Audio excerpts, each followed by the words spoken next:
Deborah Sampson was born in 1760 in Plymouth, Massachusetts.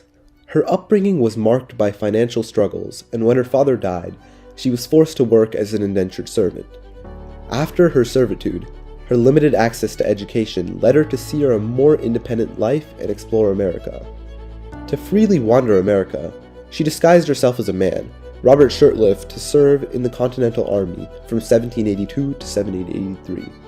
She fought in several battles and was wounded twice before her true identity was discovered. After the war, she received an honorable discharge and went on to become a lecturer, author, and advocate for women's rights.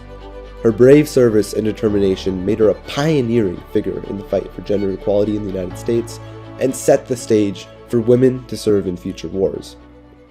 Now fast forward 100 years to the Civil War. One woman led the stand for women's participation in the war, Clara Barton.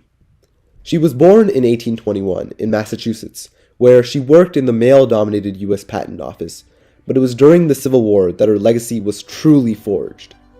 Barton risked her life on the front lines, providing vital medical aid to wounded soldiers, where she became known as the Angel of the Battlefield. After the war, she continued her mission by founding the Missing Soldiers Office in Washington, D.C., reuniting families with their loved ones, and thereafter, inspired by the International Red Cross, Barton established the American Red Cross in 1881, becoming its first president and shaping its mission for disaster relief and humanitarian aid. Clara Barton's legacy as an icon of compassion and selfless service lives on, reminding us that one person's determination can change the world. As another testament to that fact, 50 years later, a remarkable woman named Jane Addams emerged as a beacon of social reform in the United States. Her life's work transformed the landscape of social welfare and advocacy, leaving an indelible mark on history.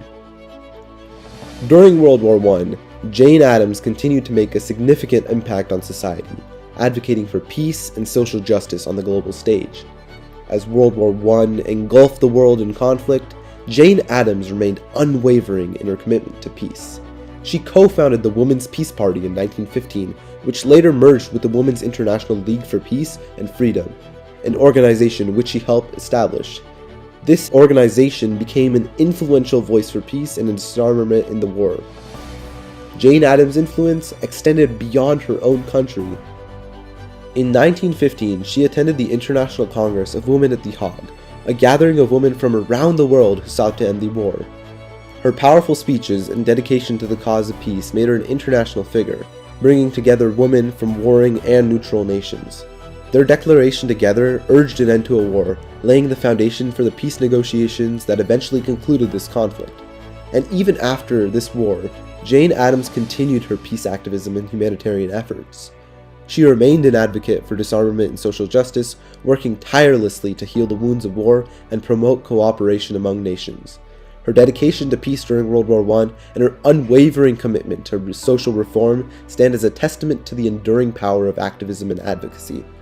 Her influence transcended borders and generations, leaving a profound impact on the world, and a legacy that continues to inspire those who strive for a more peaceful and just global community, making her the first woman to win the Nobel Peace Prize.